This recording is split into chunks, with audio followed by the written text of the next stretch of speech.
newspaper page. Love and tradition of the grand design, some people say it's even harder to find. Well, then there must be some magic clue inside these gentle walls. Good morning, North. Today is Wednesday, February 16th. Go to your evening classes today. Please stand for the Pledge of Allegiance. Allegiance to the flag of the United States of America and to the republic for which it stands, one nation, under God, indivisible, with liberty and justice for all. National Day is Almond Day. California alone produces 100% of the almonds in the United States. Since it's National Almond Day, get some almond treats like chocolate-covered almonds from your local grocery store, almond Chex Mix, an almond kind bar, or even plain sea salt almonds. That's today's National Day. Good morning, North. I wanted to give you a heads up about our basketball game today. So we have Premier Charter coming over today at 4:15. The boys will play today, so come cheer them on. Last week was a lot of fun. Both the boys and the girls teams won, and it was a blast. Everybody was great. In order to attend the game, there's really two options for you. Number one, you can stay after for an after-school activity by getting a green pass from a teacher. So that gives you that hour to either plug into a club or get some homework done, something like that. But you need a green pass in order to stay from 3 to 4. Then you can go straight to the game and then have your ride here around 5.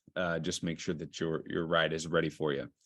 If you don't want to stay after school for an activity, then you need to leave at 3 p.m. with dismissal, and then you can come back a little after 4 p.m. for the game at 4:15.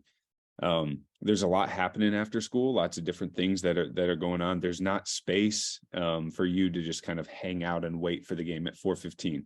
So if you're not going to stay for an after school activity, you do need to go ahead and leave with dismissal and then come back after 4. So those are kind of your two options. I'd love to see you at the game. It's always a lot of fun.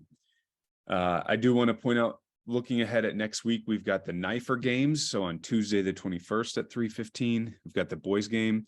And then on the 22nd, which that should say Wednesday, Wednesday, the 22nd at 3:15, we've got the Knifer girls coming on over to play North girls. So those games are always fun every year. And so I just want to give you a heads up so that you can plan accordingly.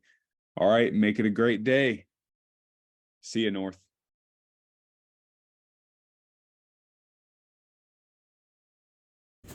Here's today's Black History Month video.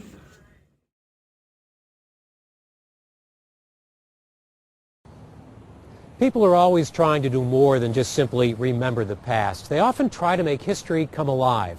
And Ruth Ezell tonight has a story about doing that very thing, about introducing a new generation to an old story. The Webster Statesmen normally don the traditional black and orange jerseys on the basketball court. But at this February 12, 2008 game against Marquette, the home team wore the purple and gold of the Panthers. The Panthers, you ask? They were from what was once the only accredited high school in St. Louis County open to African American students, Douglas High in Webster Groves. In 2007, Webster's basketball team began the annual tribute to Douglas by wearing the Douglas colors at a home game during February, Black History Month.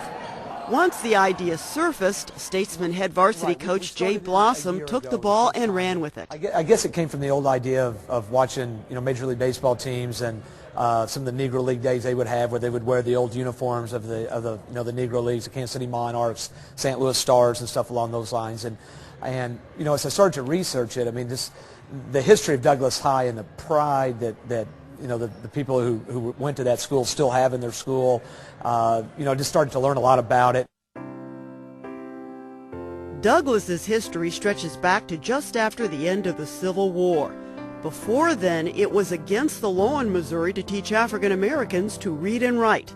But in 1866, an Englishwoman whose goal was to establish schools for blacks across the state started teaching in Webster Groves. Her classroom was in the newly organized First Baptist Church.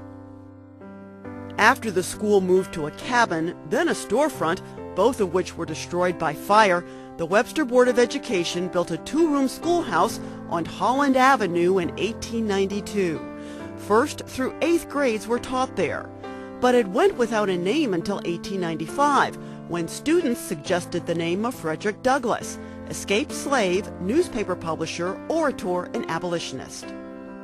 As the student population grew, so did the faculty. What started as one white teacher in 1866 became 6 black teachers and a principal by 1920.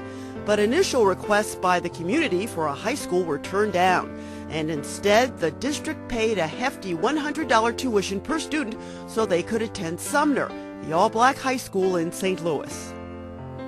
When that became impractical economically, the school district expanded Douglass to become an elementary, junior high, and high school.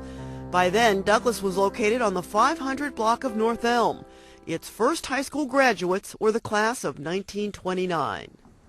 Douglass High School served black students not just in St. Louis County, but surrounding counties. So you had kids commuting from towns like Chesterfield, Pacific, even Washington, Missouri, to get an education. And there was no school bus service, so they either had to be driven, and in some cases, they took the train. They'd be dropped off here at the North Gore Avenue station, and then they would walk to Douglass, which is a good half-mile away. Did you want me to show our class? Willa Washington attended Douglass for 10 years. Back then, she was Willa Bobbitt. When the high school portion of Douglass closed, she transferred to Webster Groves High as a freshman. And my parents, uncles, aunts, they all attended Douglass and graduated from Douglass, and I was looking forward to that, so I kind of felt deprived. At Douglass, Willa Bobbitt was active in a number of extracurricular activities. Among them, flag twirler in the marching band. That's Willa on the left. Next to her is a cousin, Marcella Bobbitt. Marcella's sister, Jean, attended Douglass from kindergarten through high school graduation. We were the last graduating class, 1956. Our family spent a lot of time at Douglass. It was sort of like a community center. The school was like the center of activities in this neighborhood. I graduated in 1948. Hutcher Dixon loved studying math at Douglass, and he tutored fellow students who needed extra help. As the oldest of 4 children and the only son, he was expected to toe the line at school and at home. For some students, the line between school and home was a little blurred. The teachers and the principal, most of them lived in the vicinity. They were neighbors. They could come by. You might be sitting at home eating dinner and somebody knock on the door. And if you had a bad day at school, you was halfway looking for that knock on that door. Jean Bobbitt Tarkington says those teachers went the extra mile to compensate for what she discovered were students' secondhand textbooks, hand-me-downs from Webster Groves High. That the teachers cared enough that they would go through these books, and if things were missing, they would go to the library themselves and update the information and bring it back like on sheets so that we could stay up on what was going on. The Brown versus Board of Education Supreme Court ruling in 1954 that outlawed segregated public schools resulted in the closing of Douglass High. Its students integrated Webster Groves High School. What remained of Douglass closed in 1978, but in the interim, it served as an incubator for innovations in education that served students across the district regardless of race. Those innovations were instituted by the man who now heads Harris Stowe State University. When Henry Gibbons became Douglass Elementary principal in 1967, he was given the challenge of launching a new way to educate, starting with the schoolhouse itself. We had open space classrooms. We tore the walls out, painted beautiful colors of classrooms, carpeted everything, beautiful artwork around, and we had 30 students in each classroom. They had 2 certified teachers, a teacher aide, and a student teacher for 30 students. It became the first prototype of a magnet school in the nation. The school that instilled so much pride in those connected with it is now an apartment complex. But the name remains, and the history is being passed down to younger generations. Webster Grove senior Mike Whittier has an extended family filled with Douglas alumni, so the 2 times he played in purple and gold meant a lot. To put on a Douglas uniform that means even more to a community just in North Webster. It was something special to see all those purple and gold shirts up there, knowing that you have that on for them.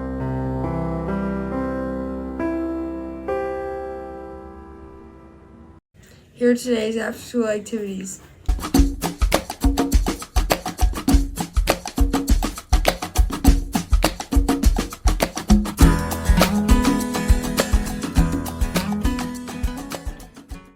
Your lunch options for today are breakfast for lunch. Good morning, North Kirkwood Middle School. The 7th grade Great Outdoors classes have been preparing our seed library, cold stratifying perennial seeds, and making seed starter pots, all in an effort to ensure our Kirkwood community is ready to plant this spring. Whether you are trying your hand at native perennial flowers, annual flowers, growing your own veggies, or a combination of the 3, gardening provides you an opportunity to look away from the screen, get outdoors, and reconnect with nature. NKMS has a seed library. The purpose of our seed library is to provide free seeds to our community. That's right, our dry seeds are free. The library will open Thursday, March 2nd, and will have seeds available until the end of the school year or until we run out of seeds. The seed library will be located in room 63. If you have seeds you'd like to share with us, we'd love to include them in our library. If you have seeds you need that aren't available in our library, please let us know in our suggestion box. Check out our cold stratified seeds. Cold stratification is a gardening practice where the gardener mimics winter with the use of refrigeration. Most native Missouri plants need a period of cold temps to germinate in the spring. Cold stratified seeds cost between $5 and $10 per Ziploc bag. Cost is dependent on the size of the bag, type of plant, and number of seeds included. Want us to get your plants ready for you? We will grow flowers and veggies in our greenhouse and indoors under grow lights. A huge shout out to Mr. Manwaring for 3D printed seed starter molds. These molds allow us to make seed pots out of newspaper.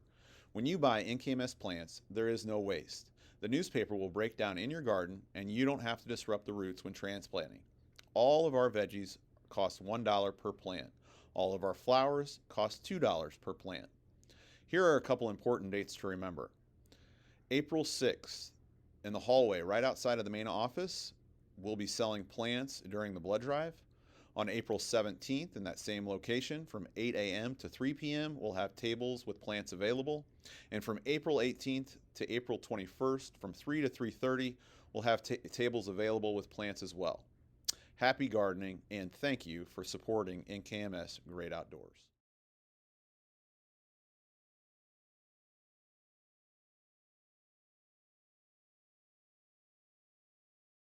That's it for today. Have a great day. And remember, we are responsible for our